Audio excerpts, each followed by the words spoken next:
Everybody here? Everyone okay? Cool. Hi, I'm David, and for the next 30 minutes or so, we're going to chat through some of the research that we did into IPv6 adoption across the .uk top-level domain. So today, I think there's a few talks actually around analysing IPv6 deployment statistics, all from little bits of different angles, but we've decided to do it across an entire top-level domain. Here we go. So why assess basically a top-level domain? And that comes down to that there's loads of different sources of statistics. And the common one that mostly gets cited is Google's. And we saw it before as well.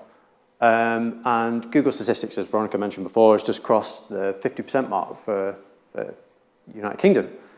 But that actual percentage is made up of a number of different factors. And when you actually dig into percentages, there's often different things that occur. So that percentage essentially implies three things. You need the actual user's device to support IPv6 in some form, the whole networking path from that user's device out to the service that they want to communicate with at Google, and then the actual service as well that they want to communicate with needs to support IPv6 in some form as well. And when we actually look at that sort of path, we know the operating systems that more or less support IPv6. We can have a look at our internet service providers, our networking kit, and know bits of stuff there also supports IPv6. But the actual service support, our websites, our services that are out there on the internet, what's the state of support out there? So that's where we started to look at a top-level domain. And we thought, if we do some analysis into this, is there anything that we can actually look at and go, that looks like a bottleneck for IPv6 deployment? And if that exists, then why does that exist? I just want to also caveat this and say, if we mention any organizations or hosting providers or anything like that, that's not an endorsement, or we're not saying some are better than the others. It's just purely names that have come up as part of the statistics and when we actually did the analysis as well. So before we actually ran this, we thought, okay, well, what analysis is already out there? Is there anything that we can compare this to? Has it already been done? And it may or may not surprise some of you that there's not a huge amount of research into .uk. There's little bits of stuff out there. There's going to be a good talk later on about sort of the most used domains. Other sub-TLDs, there's been bits of research done for, but not a huge amount for .uk. One of the bits of analysis that we did find was back in 2015. And this was a report that was done into the UK government's IPv6 readiness. And essentially it found this. It found that back in 2015, 0.82% of .gov.uk domains had some sort of IPv6 connectivity. And it also found that 7.36% of Alexa's top 500 UK domains have IPv6 connectivity. So that's sort of what we're going to refer back to throughout this presentation. Now, we've gone 45 minutes or so without mentioning the acronym AI. You can't go and ask AI for what is the actual deployment status across the TLD. You've got to go and find it yourself. So what we did off this bit is we went and thought, okay, it's time to go and get probing. So next bit. So that bit's popped up. Anyway, got a little intro of what's coming next. So how do we actually go and collect this data? So the .uk zone files managed by Nominet. So we went and put a request into them and said, this is the type of thing we want to do. This is the analysis we want to perform. And also we're going to present it here at the conference. And thankfully they said yes. So if anyone here is from Nominet, thank you very much. We then also got a publicly available list of .gov.uk domains and of .ac.uk. And we combined that in with our overall data set, which gave us 10.23 million domains. So that's how many domains are in scope for this. And that is the TLD and sub-TLD that are in scope. Now, there's a couple of extra ones that aren't in that list. Either those sets aren't publicly available, or when we were reading into it, those people who own those sub-TLD weren't particularly happy in handing it over. So we thought, okay, we'll keep them out of this assessment for now.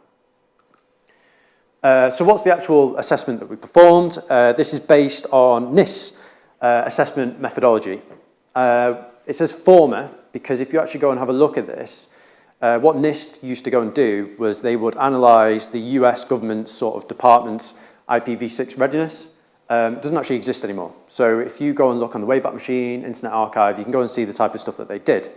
There's other people who do similar. But essentially what it is they go and do is for every domain in their list, they go and query, does it have an A record, does it have a quad A record on the actual apex. So for example, if we're looking at something like bbc.co.uk, that's the apex, does it have an A, does it have a quad A?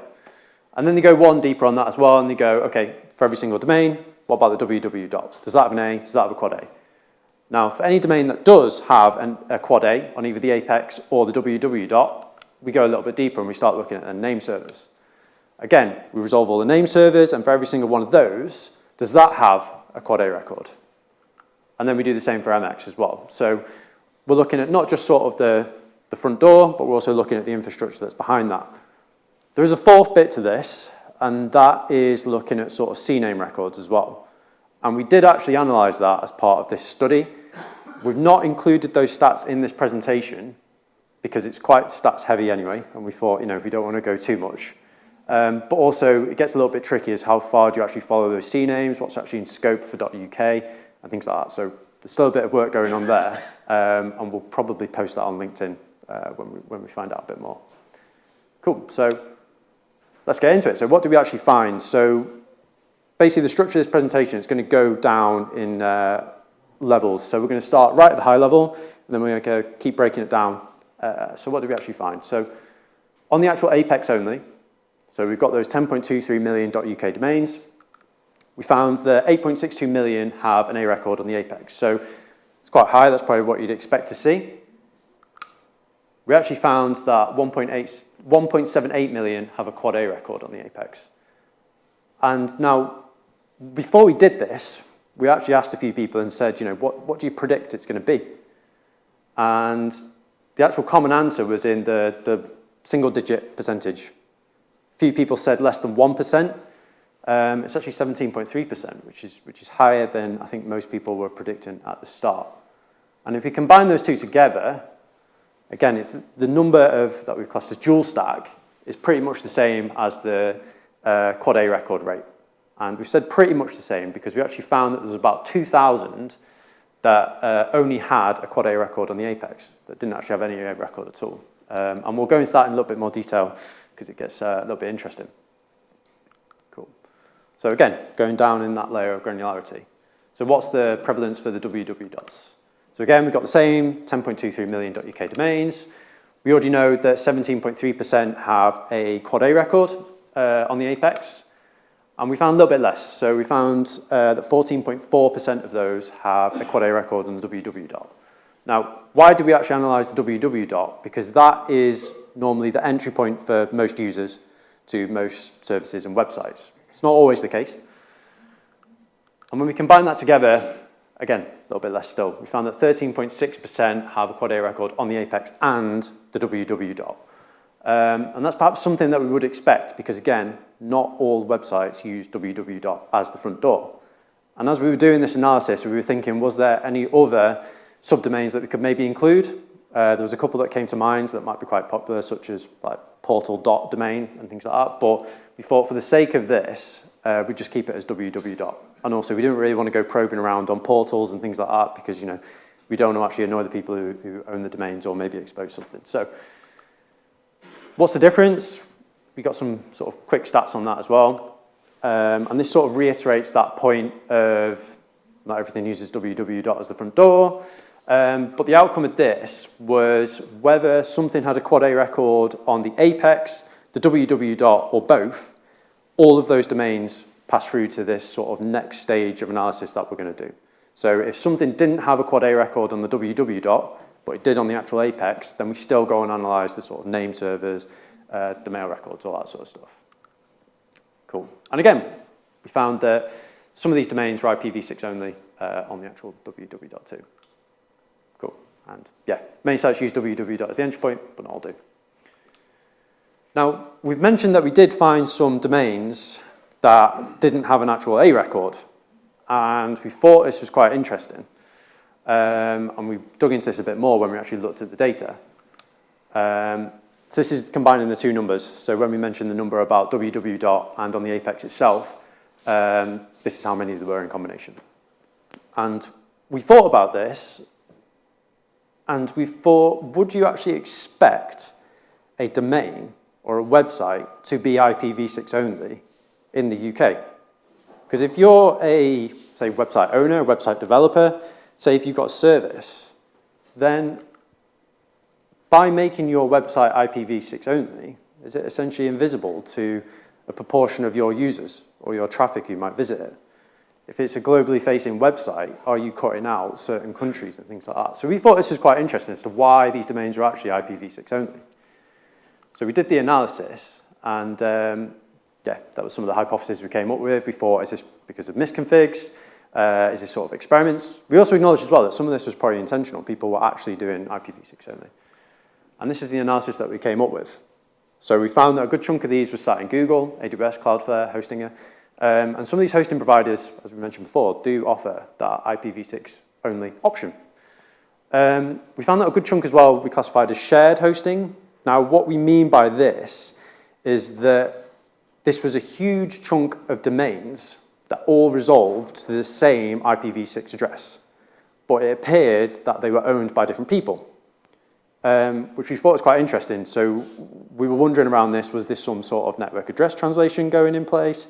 Was this some sort of possible reverse proxying? But again, that made up a good chunk of the overall domains. And then another thing that we found was quite interesting was actually Chinese hosted. So we found that a proportion of these were hosted by Chinese hosting providers. And again, there's a big push in China for IPv6 only. So it would also make sense for those hosting providers to offer that IPv6 only option. And then as well, what we found was quite interesting was we actually did find some that were possibly misconfigured. So we found some actually listed unique local unicast addresses as their Quad A record. We found some as well with link local, IPv4 mapped, and a couple of others. And what we thought about this was when it comes to your hosting providers, when you go and sort of update those, if you're doing it from the GUI, when you actually go and update those DNS records, are those hosting providers checking the IPv6 addresses you're actually putting in?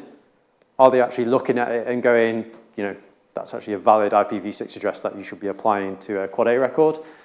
Or is this maybe a bit of an education piece as well? So should we actually be making it clearer to people when they're updating their DNS records that there is a certain type of IPv6 address that they should be using? Just the fact that you've plugged in an IPv6 address doesn't necessarily mean that it's valid. Cool.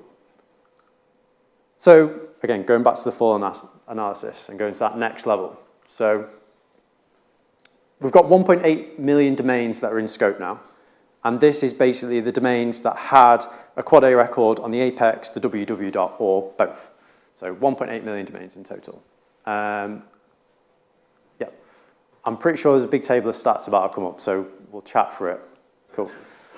So what we did is we analysed these, and we went and had a look at the name servers. And we found that for a good proportion of these, 57.8%, had a name server that resolved to a Quad A record, which was 10.2% of all domains in the scope. Then we looked at the mail servers, and again, we found that just over 250,000 had a mail server that was capable of using IPv6, and then we combined the two, so we said, okay, the domain's actually got to have a name server and a mail record, and then we combined all four. So we said, it's got to have a Quad A on the apex, the www dot, the name server, and the MX as well. So again, you can see it does drop off because you're going in different layers of granularity. Something that we found that was quite interesting here was this 2.8% with at least one MX record. And we've said that that may be much higher in reality. And the reason for that is because when we did the analysis into this and we looked at the domains that had a name server with a Quad A, but with an MX without a Quad A, we found that there was one hosting provider. So we found that there was one hosting provider that if they enabled, I've done it the wrong way around, I was going to do mail servers and then NS, but we'll go on to the NS first. So basically we found that there was one hosting provider that if they enabled IPv6 on their mail servers, then these figures would be much higher. Basically, if that one hosting provider enabled IPv6 on their mail servers, then this 107,000 at the bottom would actually quadruple. It would actually go up to just over 400,000. And then, sorry, coming back to the actual mail servers in themselves is why we thought this would be much higher in reality, is because those mail servers that we found that did have an IPv6 record attached to it, a good chunk of them were Outlook and Google. Now, Outlook and Google are commonly used by a lot of websites to host their mail, and it's quite likely that domains that don't have a quad A record on the apex of the www dot are using Outlook or Google and will have a mail server that has got a quad A record instead. So that's why we said it might be much higher in reality. But what does this ultimately mean? It means that for end users, for developers, for people who have websites, they're heavily reliant on provider support. So we mentioned that stat before, right? That we found there was a hosting provider who, if they enabled IPv6 on their mail servers, that these figures would go up, I think it was, let me have a look here. 325,000 extra domains would be at this bottom instead of 107,000. So that's how heavily dependent users are on their providers. Cool. So again, went into a bit more detail of this. We carved out the .gov.uk, .ac.uk. So .gov.uk, we know there's 5,500 domains. .ac.uk, similar sort of figure. Again, a lot of stats on a page. So this is what we found. So we actually found that for .gov.uk, 31.7% of those domains in scope have a quad A record on the apex of www, which I think is a little bit higher than a lot of people might expect. When it comes to .ac.uk, that figure's a bit lower. And again, you can see it sort of drops off as you keep on analysing different aspects of the domain and the infrastructure behind it. What's quite interesting here, though, is that for .ac.uk, that does include sort of project-based services that are going on that may have been set up a long time ago. So that's sort of in scope, and that's possibly a reason why these figures are relatively low. But .ac.uk also includes stuff like universities that have a very sort of global reach. They've got sort of global communities, and the research and the work that they're doing needs to be accessible sort of over the world. And when we're looking at sort of countries that are heavily pushing towards IPv6 only, is it something that universities and higher education should possibly, take more action on, is offering this IPv6 capability to make sure that their services and their websites are accessible across the world. So let's have a look at .gov.uk, and we showed earlier on that there was a piece of work done in 2015 that analysed .gov.uk, so we can compare these figures now. So back in 2015, 0.82% of .gov.uk domains had IPv6 connectivity. That's now 31.7%. So in 10 years, that's increased by quite a big figure. And then coming back to the original sort of question that we asked around why we did this study, is we were looking at the sort of the Google statistics. And for the .uk TLD, does that actually sort of help or hurt those statistics, right? When we're looking at things in general, what's the situation? So what we did is we took the majestic top 1 million, we took the top 50K of that, and we pulled out the .uk domains. And the reason we did this is because these are the most important domains, most used, however you want to factor it. And included in that, we had stuff like bbc.co.uk, Eventbrite, NHS, all that sort of stuff. And the reason why we did this as well is because it's to compare back to previous analysis that was done. So the previous analysis that was done back in 2015 stated that 7.36% of the most used .uk domains had some sort of IPv6 connectivity.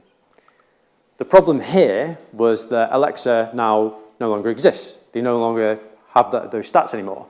So what we thought was if we take a larger chunk of important domains from Majestic, the percentages would most likely be comparable. And this is what we basically came out with. Back in 2015, it was 7.36%, but now in 2025, we found that it was actually closer to 45%, so big increase in 10 years. And again, we went to that one extra level, and we said which of those actually have a quad A on the apex and www dot. So comes back to that question, do we help or hurt? And when we look at sort of Google statistics, which again is just sort of looking at Google services, but we can extrapolate that. In the UK, the usage rate ranges from about 47% to 51%. It depends on what day of the week it is, whether it's a bank holiday and all that sort of stuff. But we found that the .uk site's percentage is about 45.6%. So we've sort of said it helps. You may disagree with that. You may think otherwise. And the reason why is because the scope of this analysis was just purely focused on www dot on the apex itself. There's loads of other options for users to, communicate with a site over IPv6. We mentioned before about sort of CNAMEs and all that sort of stuff. Well, we've not included that in this analysis.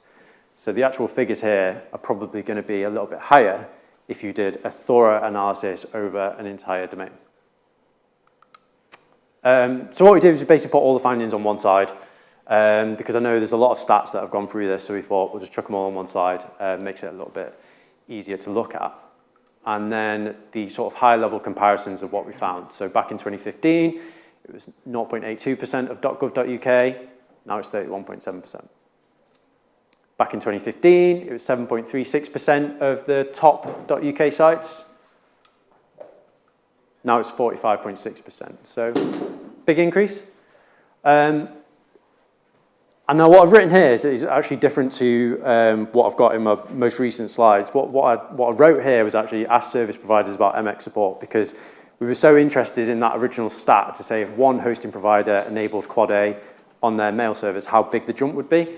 But it's actually far wider than this, and we've heard it already. Veronica mentioned it, Tom mentioned it. You need to go and ask your hosting providers, your internet service providers, your cloud service providers, whether they actually offer IPv6 support. And if you turn around and say yes, well, what is it they're actually giving you? How detailed does that actually go? And again, just to reiterate the point, the more people who ask about this, then the more sites that will use IPv6, and ultimately that will improve the overall percentages and provide users with more options. So final slide, before I say the thank you. We've got that data there, and we got that analysis running, but what do we do next? We're in the process of doing a bit of work on our website. So what we're thinking we might do is actually integrate the high-level stats into there, do similar to sort of what Google have done and just have that sort of running percentage and daily change. We could also do this as well for other sort of country code TLD or TLD in general. And if you've got any interest there, come chat to us. We mentioned about CNAMEs and some other bits of stuff, but also we're sort of open. There's different ways how you can look at data. There's different things you can find out. So be really interested to sort of hear what are your thoughts and ideas. If you've got any specific use cases that you'd like to know, which can align to the data and what we're allowed to do with it, we'd be interested to hear it. So sorry, it was very stats-based. I love looking at stats, so hopefully you do too. But thank you very much for listening. And yeah, any questions?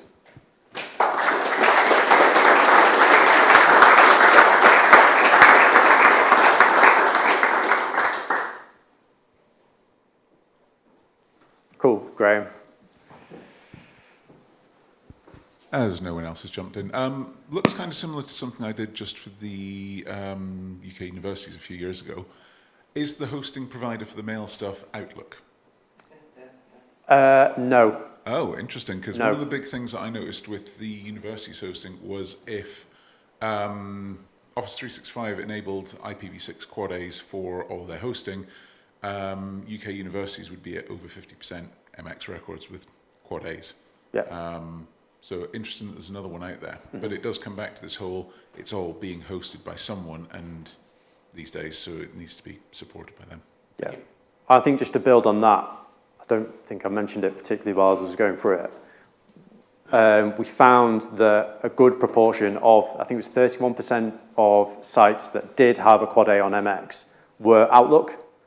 So that was the whole idea where we said in reality that's probably much higher because a lot of organizations do use Outlook. And if you were to extrapolate that across all domains and check just MX for all domains and see through Outlook, Outlook's got quite good IPv6 support. So we thought in reality, there's actually probably far more domains that would support that. Okay, on the flip side, how much of the support on the wwws and top levels was down to Cloudflare, forcing it for free? I have got the stats actually, hang on.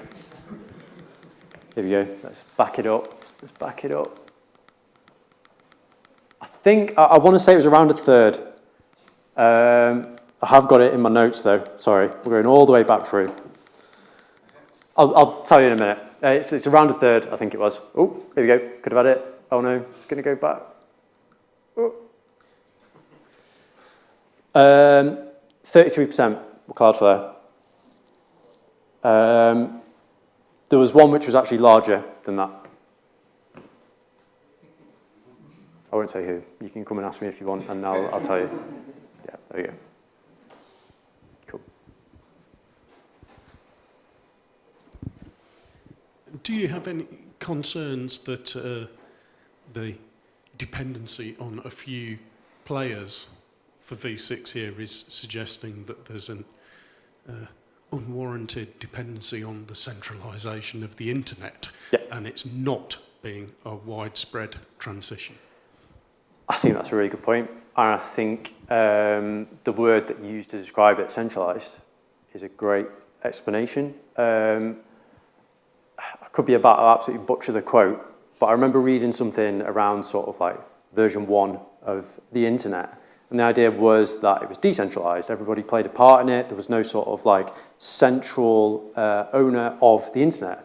Whereas what we can see now is that ultimately there's a few players who, in terms of features and capabilities, we're reliant upon. So I think that, that is a little bit worrying. But the opportunity that we do have is that it's become easier to sort of migrate between providers. I know if you've got a very big website or a very big network, that's not necessarily easy. But for a lot of people included in this analysis will essentially have simple websites and simple domains. So if they wanted to migrate to somebody who does offer those capabilities, then that option is there. Sorry. Hi, James Rice, Jim Networks. I'm curious, when you was looking at enablement of V6 on, I guess, some other lesser known sites, did you check whether the content is the same on V4 and V6? We didn't, and that's a really good point. So if we wanted to go and take this analysis further, then that is where you would actually start to go and actually look at the actual content, you know, looking at sort of resolution times and all that sort of stuff.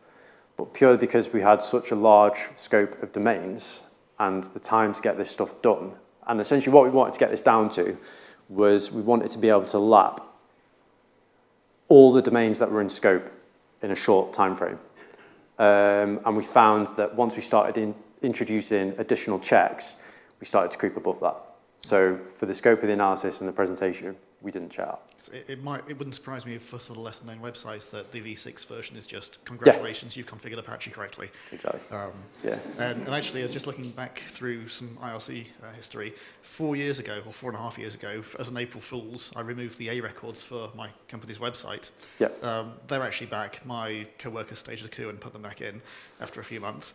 But in the meantime, some people on HashIX did notice that the website was actually V6 only. And asked why, and I was like, well, partly an April Fool, partly I've not got around to, you know, putting the records back in, and also just I've been way too busy with things and don't want loads of customer inquiries saying, you know, can we do this, and me being like, come back in a few months. And somebody made the suggestion of, why don't you just put the prices on your V4 version up 50%? Yeah. Cool. I'm being told time. Hi, Tim Chan, just again. So for one of my sins, I'm co-chair of the ITF's Happy working group, which is about happy eyeballs, which several years ago was about browsers being able to fall back between V4 and V6 if one was not performing as well as the other. Something that's worth bearing in mind now in terms of pitching V6 is that Happy Eyeballs version 3 is not just about V4 and V6. It's about whether you can use encrypted client hello for privacy. It's about whether you can use Quick for better establishment and better performance. So I think rolling V6 in as one of the things that you have alongside Quick and encrypted client hello and all the other capabilities that Happy Eyeballs now checks for when it's preferring a choice. I think that's a good way to sell it and to put it forward. Yeah, and that's something which now we know the numbers of what domains would be in scope and which ones are probably worth that further analysis. That's the type of thing we could start doing. Yeah, exactly. Yeah, it's a good point. Cool. Been told time. Well, thank you very much. Yeah, thank you for hearing the talk.